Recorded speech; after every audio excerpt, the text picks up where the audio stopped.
Buenos días. Para continuar con nuestro tema de los mecanismos inespecíficos y cerrar hoy estos mecanismos, vamos a tratar el tema de la inflamación.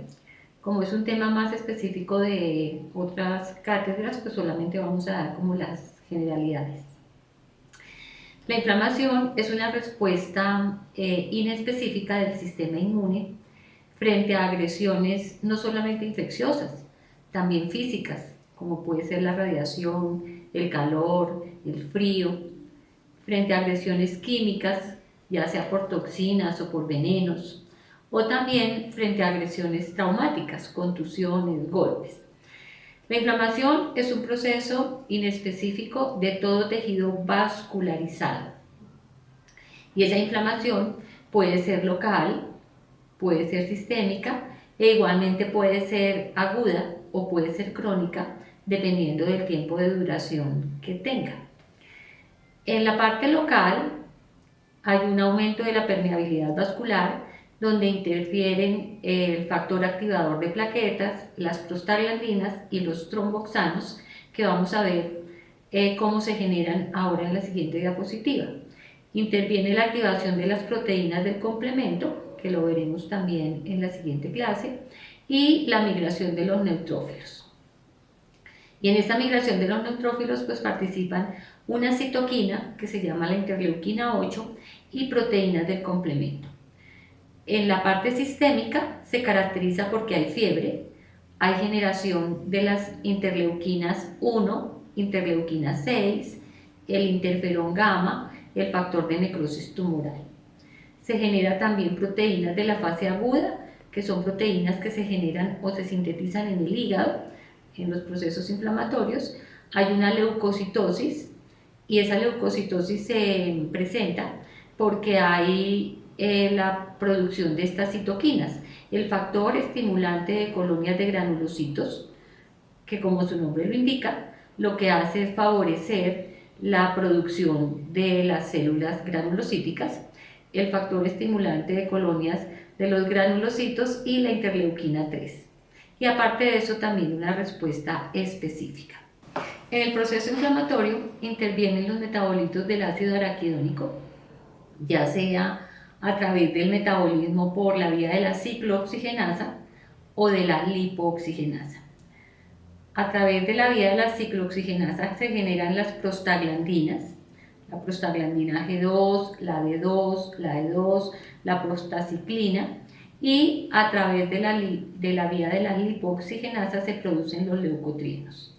Prostaglandinas con gran acción vasodilatadora, la prostaciclina G12 y la prostaglandina D2 con una gran acción broncodilatadora, y los leucotrienos que tienen una acción anafiláctica y de contracción de las fibras de los músculos lisos. Entramos entonces con el tema grueso de hoy, que corresponde a los antígenos propios. Si bien en la primera clase habíamos dicho que una característica de los antígenos es que fueran proteicos, que fueran extraños y que indujeran una respuesta inmune, hay unos antígenos propios, y esos antígenos propios corresponden a los antígenos eritrocíticos, que son proteínas que se expresan sobre la membrana de los glóbulos rojos y le dan identidad de grupo sanguíneo a cada individuo. Y la otra gran categoría de antígenos propios corresponde a las moléculas del complejo mayor de histocompatibilidad, que habíamos dicho que es el mayor regalo inmunológico que nos hacen nuestros padres. Son proteínas que se expresan sobre la membrana de todas las células nucleadas y participan activamente en la respuesta inmune a través de la presentación del antígeno. Entonces fijémonos aquí en esta diapositiva cómo en estos glóbulos rojos, que son los más pequeños, estoy expresando unas letras y coloqué las letras de los grupos sanguíneos de la especie humana. Eso quiere decir que los glóbulos rojos de los individuos que expresen este antígeno eritrocítico van a pertenecer al grupo sanguíneo A. Los glóbulos rojos de los individuos que expresen este antígeno eritrocítico, lo pinté como la letra B para hacer más didáctico y más entendible el tema, pues estos individuos van a pertenecer al grupo sanguíneo AB. Si expresan al tiempo el antígeno A y el antígeno B, esos individuos pertenecerán al grupo sanguíneo AB. Y si los glóbulos rojos no expresan nada en la superficie, esos individuos pertenecerán al grupo sanguíneo O. Y aparte de esos antígenos eritrocíticos de grupo, hay otros antígenos eritrocíticos que corresponden al factor RH, que voy a tratar de explicarlo en una ayuda más adelante. Y en los glóbulos blancos tenemos los otros antígenos propios, que son el complejo mayor de histocompatibilidad, que son moléculas que se expresan en la superficie de los glóbulos blancos, y existen tres clases de moléculas: clase 1, clase 2 y clase 3, denotadas siempre con números romanos. Las clase 1 y las clase 2 corresponden a moléculas que se expresan en la superficie de las células, mientras que la clase 3 corresponde a proteínas del complemento. Los grupos sanguíneos en las especies animales son más numerosos que en nuestra especie. Es así como para los bovinos hay 11 grupos sanguíneos, para los felinos 3, para los porcinos 15, para los equinos 7, pero tienen la particularidad de que son denotados con letras y tienen un factor similar al RH nuestro, que corresponde a la misma letra pero escrita en minúscula. Y vamos a ver cómo se identifican los grupos sanguíneos. Los grupos sanguíneos no solamente se identifican en la especie humana, sino que son de gran utilidad actualmente en las especies animales. Principalmente los equinos tienen unos laboratorios de determinación de grupo sanguíneo, y en general para todas las especies los hay. Hemos dicho a través de las clases que los dos grandes componentes del sistema son antígeno y anticuerpo. Para detectar un antígeno, cuando mi interrogante es el antígeno, necesariamente debo conocer el anticuerpo, de otra manera no voy a poder reconocerlo. Y cuando mi interrogante es el anticuerpo, necesariamente tengo que conocer el antígeno. Eso quiere decir que uno se revela a través del otro. No puedo trabajar en laboratorio clínico con los dos interrogantes, antígeno y anticuerpo. Si quiero detectar el antígeno, debo conocer el anticuerpo. Si quiero detectar el anticuerpo, debo conocer el antígeno. Entonces, en esta diapositiva trato de explicar cómo se haría la determinación de los antígenos eritrocíticos, que eso corresponde a hacer una determinación de grupo sanguíneo. Lo voy a explicar para la especie humana porque es mucho más fácil entenderlo en nosotros, para de ahí extrapolarlo a las especies animales, sobre todo considerando el gran número de grupos sanguíneos que tienen las especies animales. Entonces tenemos que vamos a determinar nuestro antígeno. Vamos a tomar sangre de unos individuos de una especie, en este caso humana, para saber a qué grupo sanguíneo pertenece. Como nuestro interrogante es el antígeno, necesariamente tenemos que conocer los anticuerpos. Y para eso existen unos anticuerpos denominados anticuerpo anti-A, anticuerpo anti-B y anticuerpo anti-D. Con esos tres sueros, con esos tres anticuerpos, vamos a evidenciar qué tipo de antígeno hay en los glóbulos rojos. Entonces, para eso, ¿qué hacemos? Tomamos una muestra de sangre, que es una muestra de sangre que le toman en el dedo, o podrían tomar una muestra de sangre también tomada de la vena, y la colocan sobre una lámina portaobjeto, sobre una lámina limpia, desengrasada. Ahí que tendríamos nuestra fuente de antígeno, pero todavía no sabemos si es del grupo A, si es del grupo B, si es del grupo AB o si es del grupo O, y tampoco sabemos qué RH es. Luego de tener la muestra de sangre en una lámina portaobjeto, vamos a tomar 3 muestras de sangre equidistantemente colocadas, una gota aquí y una gota aquí. Posteriormente, sobre cada una de esas gotas vamos a colocar los anticuerpos correspondientes. Quiere decir que a esta primera gota le vamos a colocar una gota de suero anti-A, a esta segunda gota una gota de suero anti-B y a esta tercera gota una gota de suero anti-D. Estos son anticuerpos específicos. Quiere decir que cuando hay una reacción antígeno-anticuerpo específica, se va a dar una reacción de aglutinación. Y una reacción de aglutinación la vamos a ver en esa lámina como si tuviera la apariencia de unos grumos, de una especie de leche cortada. Y ahí vamos a leer la reacción como positiva. Entonces traigo aquí como unos ejemplos. En el ejemplo de reacción de aglutinación en el suero anti-A y en el suero anti-D, el grupo sanguíneo de ese individuo corresponderá al grupo ARH positivo. Si solamente aglutinara en A, pues el individuo sería ARH negativo. Pasemos al siguiente resultado. Aglutinó en anti-A y en anti-D. Querrá decir que ese individuo pertenece al grupo B positivo. Si fuera negativo, no tendría por qué aglutinar en la reacción anti-D.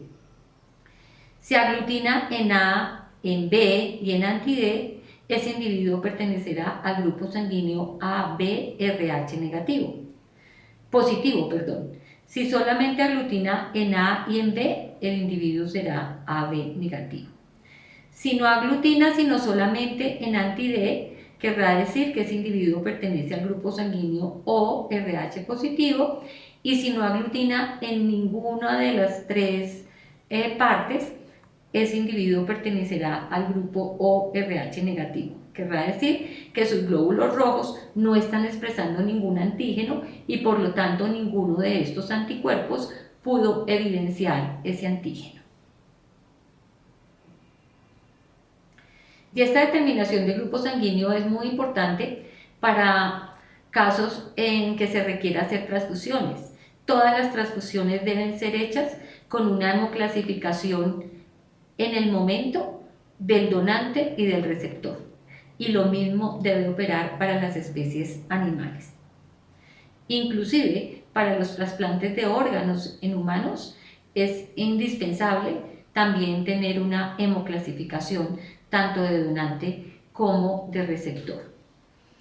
Y pasamos a los otros antígenos propios, que son los antígenos del complejo mayor de histocompatibilidad. Entonces decíamos que esos antígenos del complejo mayor de histocompatibilidad son unas proteínas que se expresan en la superficie de todas las células de un individuo y que nos dan identidad inmunológica. Nosotros nos jactamos de ser muy autónomos y muy únicos. Y sí, como seres humanos somos únicos, pero somos una colcha de retazos. Tenemos unas huellas digitales que nos identifican como individuo, que vienen dadas genéticamente, por supuesto. Tenemos unas huellas inmunológicas, que son el complejo mayor de histocompatibilidad, que también vienen codificadas genéticamente. Tenemos inclusive unas huellas emocionales, que también vienen dadas, hacen parte de nuestro ADN. Esas moléculas del complejo mayor de histocompatibilidad toman diferentes nomenclatura dependiendo de la especie a la cual corresponde. Y vamos a comenzar con la especie humana. Con la especie humana la nomenclatura corresponde a HLA, que dice antígenos de los leucocitos de los humanos. Y tenemos las clase 1 y las clase 2. Las clase 3 no están escritas aquí porque, como decíamos al comienzo, no son moléculas que se expresen en la superficie de las células, sino que corresponden a unas proteínas del complemento, por lo tanto se encontrarán en el suero. Para los murinos, que son de la familia de los roedores, tenemos las clase 1, las clase 2. Para los bovinos la identificación es BOLA, antígenos de los leucocitos de los bovinos. Tenemos clase 1 y clase 2. Para los caninos, DLA, tanto clase 1 como clase 2. Para los equinos, ELA. Para los felinos, FLA. Para los porcinos, SLA. Y quiero que notemos una cosa aquí, y es que las moléculas clase 1 y las moléculas clase 2, tanto para la especie porcina como para la especie humana, son iguales. Las moléculas clase 1 corresponden a las moléculas A, B y C, y para la clase 2 corresponden a las moléculas DR, DQ y DP. Esa es la razón por la cual los trasplantes solamente pueden ser aceptados de la especie porcina a la especie humana y de ninguna otra especie, porque las moléculas del complejo mayor de histocompatibilidad son diferentes. Y considerando que los porcinos pueden ser fuente de órganos, ya hay muchos grupos a nivel de investigación que están trabajando en producir cerdos para que esos cerdos vayan a ser donantes de diferentes órganos. Y qué maravilla que en unos años podamos llamar a la granja y pedir o entrar en turno para un riñón o para un vaso o para un hígado, porque actualmente los tiempos de espera para trasplantes, aunque han disminuido muchísimo, pueden estar por el orden de año y medio o 2 años. La nomenclatura para el complejo mayor de histocompatibilidad de las aves de la especie aviar es la letra B, y para los ovinos OLA, antígenos de los leucocitos de los ovinos. Entonces es importantísimo considerar aquí por qué sí podemos recibir trasplantes de órganos de la especie porcina y no de otra especie, porque inmunológicamente somos muy parecidos. Y lamentablemente en comportamiento también algunos individuos son muy parecidos entre las especies. Para cerrar el tema de los antígenos propios con los antígenos eritrocíticos, vamos a ver una patología que se llama la enfermedad hemolítica del recién nacido. Y es una enfermedad que afecta a diferentes especies, por supuesto también a la especie humana, y se da porque hay incompatibilidad entre el antígeno eritrocítico RH. Por eso es indispensable siempre que las mamitas sean identificadas en su grupo sanguíneo, no solamente considerando grupo, sino también el RH. Esta condición de anemia hemolítica del recién nacido se da principalmente en todos los vientres que son RH negativos. Y voy a tratar de explicarlo acá. Entonces, fíjense que acá tenemos de esta parte inferior a la madre, supongamos que este es el vientre, y aquí tenemos al feto. Entonces tenemos una madre que es RH negativo. Fíjese que ninguno de sus glóbulos rojos expresa el artículo RH. Y tenemos que está gestando un feto, un potro, que en sus glóbulos rojos es RH positivo. ¿Qué pasa cuando en algún momento, por alguna circunstancia, durante la gestación o durante el parto, hay comunicación entre la circulación materna y la circulación fetal? Pues que pueden pasar glóbulos rojos del feto a la circulación materna. Y como el feto tiene un factor RH positivo que la madre no conoce porque ella es RH negativo, esa madre va a sintetizar anticuerpos contra este factor RH, porque no lo conoce, porque es desconocido. Si esta fuera la primera gestación, la madre queda sensibilizada cuando es esta la situación, que lo que está gestando es RH positivo y la madre es RH negativo. Sensibilización en términos inmunológicos corresponde al primer contacto que tiene el individuo con un antígeno.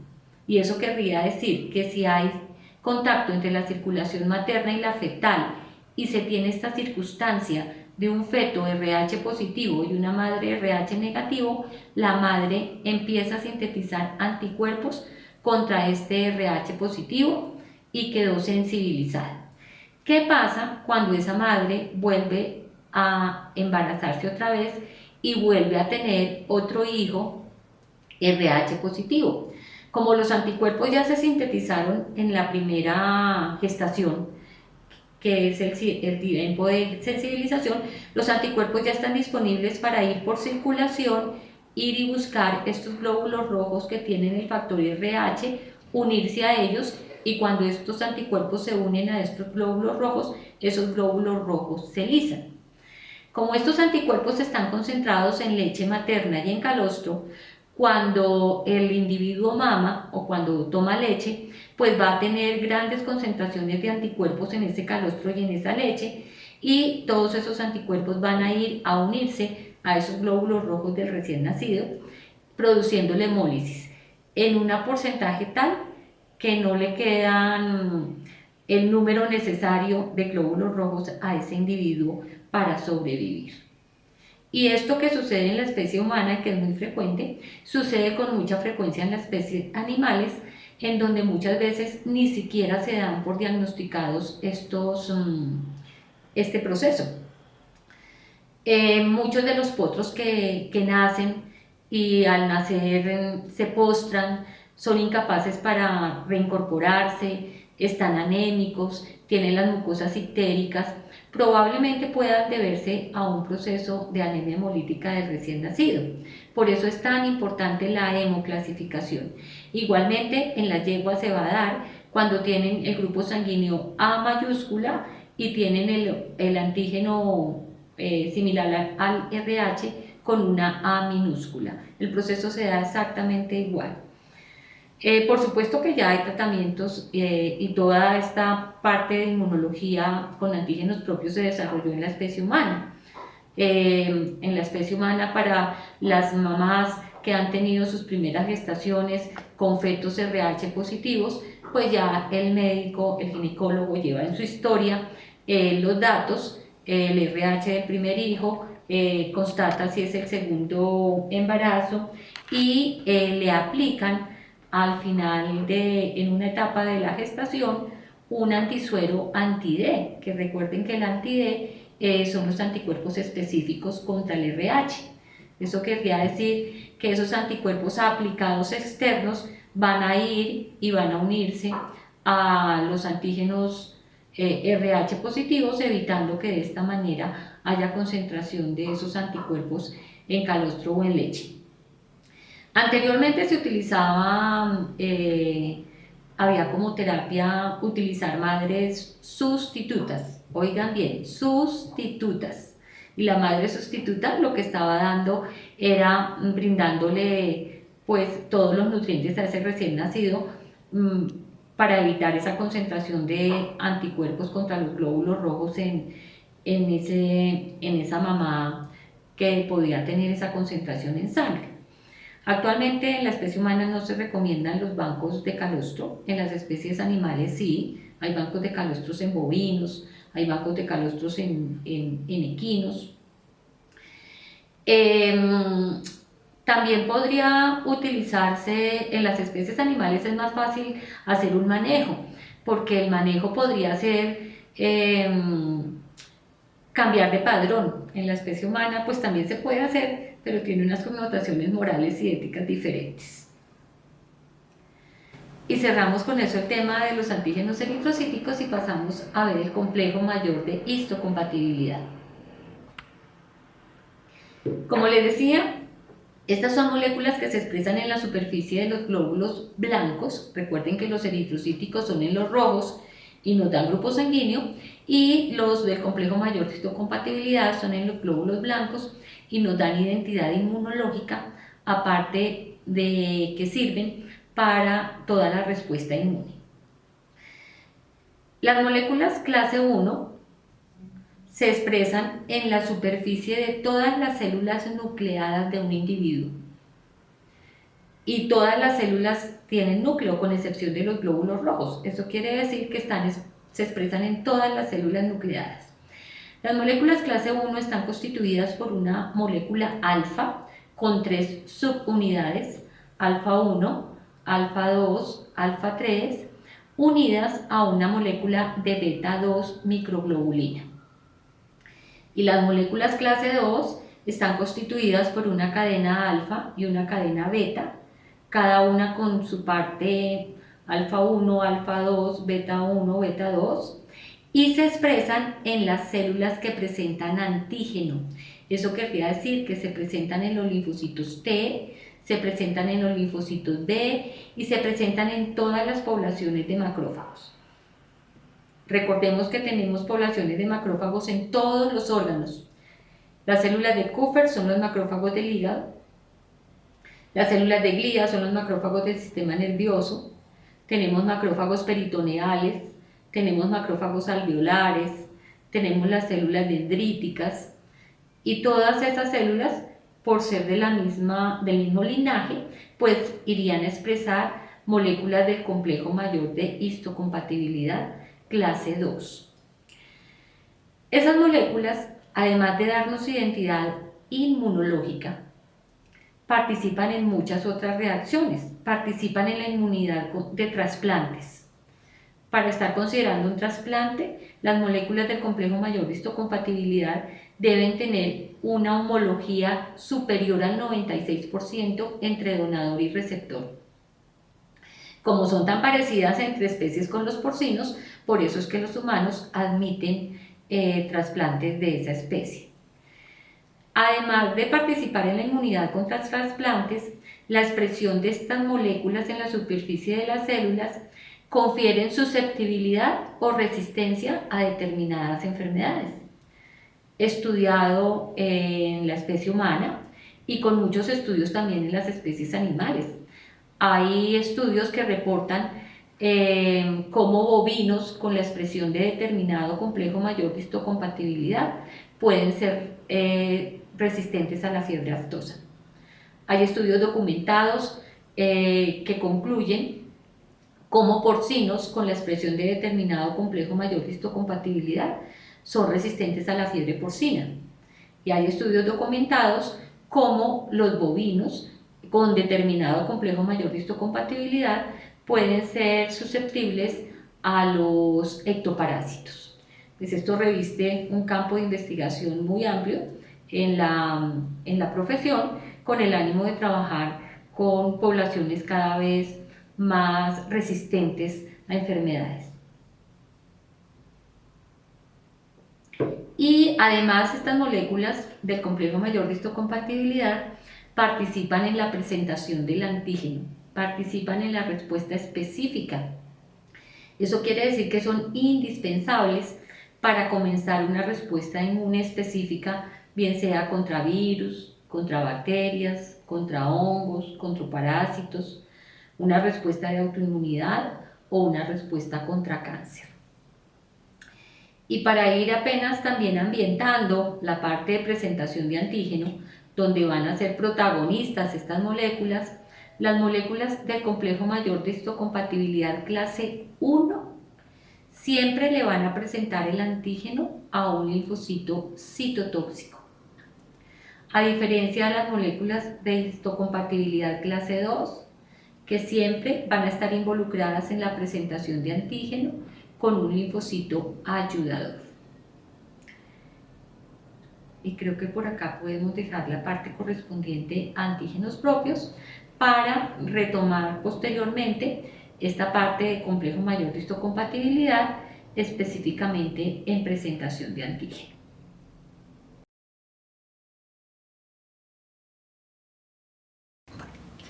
Para cerrar la parte de mecanismos inespecíficos, tenemos el complemento.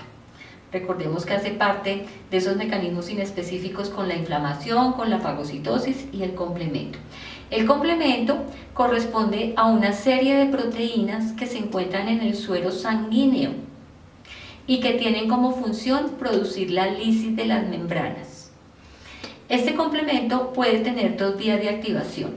Una vía de activación por la vía clásica y la otra vía de activación que corresponde a la vía alterna. La vía clásica se activa única y exclusivamente cuando hay uniones antígeno-anticuerpo. Necesita siempre del complejo antígeno-anticuerpo. Eso quiere decir que si no hay anticuerpos sintetizados, pues no se podrá activar el complemento por la vía clásica, sino que se tendrá que activar por la vía alterna. La vía alterna, además de que es como un plan B, pues también hay algunos agentes infecciosos que pueden activar esa vía, principalmente los virus, algunos parásitos, los hemoparásitos y las cepas de Escherichia coli.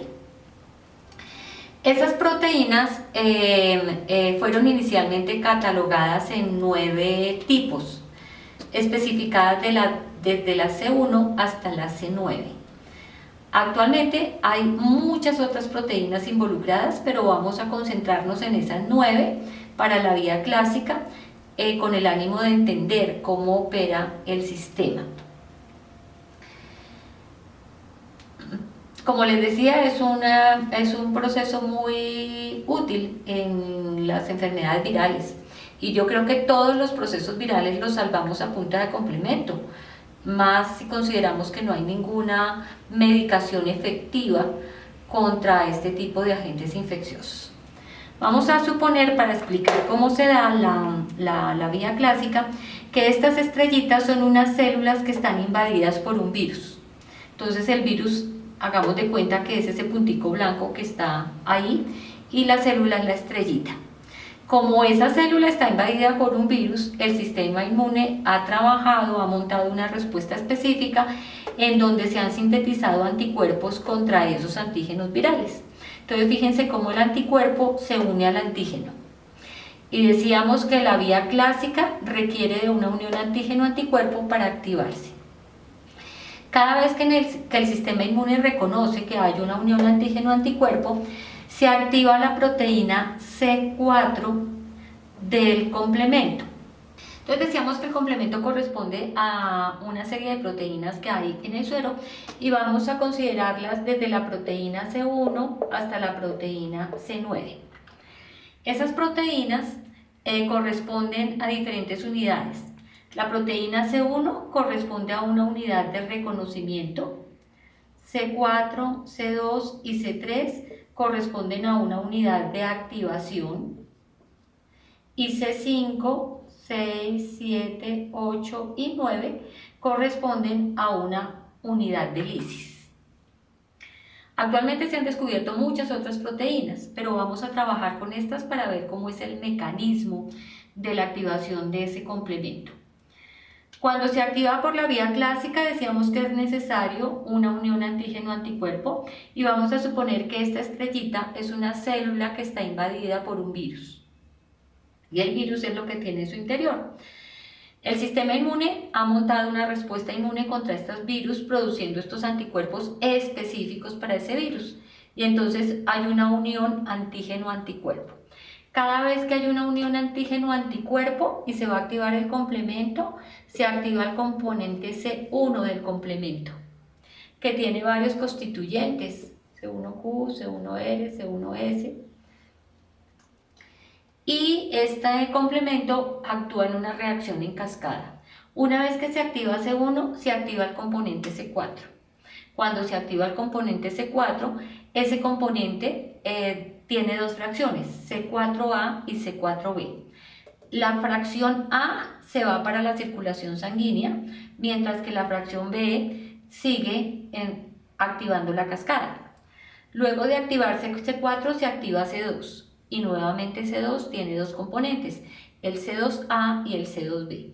Aquí el componente B se va para la circulación sanguínea, y el componente C2A sigue activando la cascada.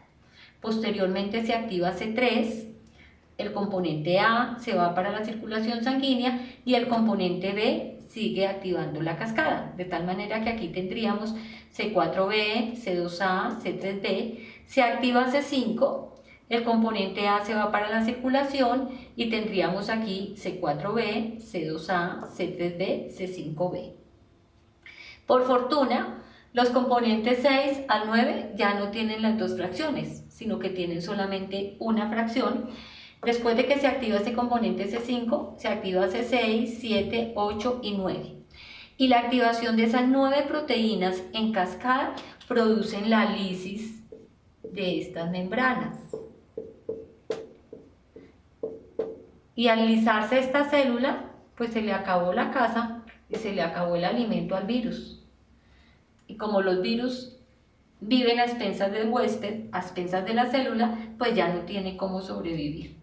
Y como les decía, así salvamos todos los procesos virales a través de la acción de la lisis de las membranas que produce el complemento. Con la vía alterna, ¿qué pasa? La vía alterna también es una serie de activación de proteínas en cascada que involucra la proteína P, la proteína B y la proteína D.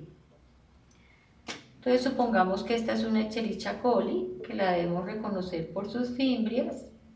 Si se va a activar el complemento, se activa el componente C3, se activa la properdina, se activa la proteína B, la proteína D, enseguida la C5, C6, 7, 8, 9 y después de toda esa activación, la lisis de las membranas y esta Escherichia coli queda sin posibilidad de sobrevivir. Entonces decía, ese complemento es una herramienta muy activa contra muchos microorganismos, principalmente contra los virus. Y la mayoría de los procesos infecciosos los salvamos a punta de complemento, considerando que para virus todavía no hay una medicación 100% efectiva.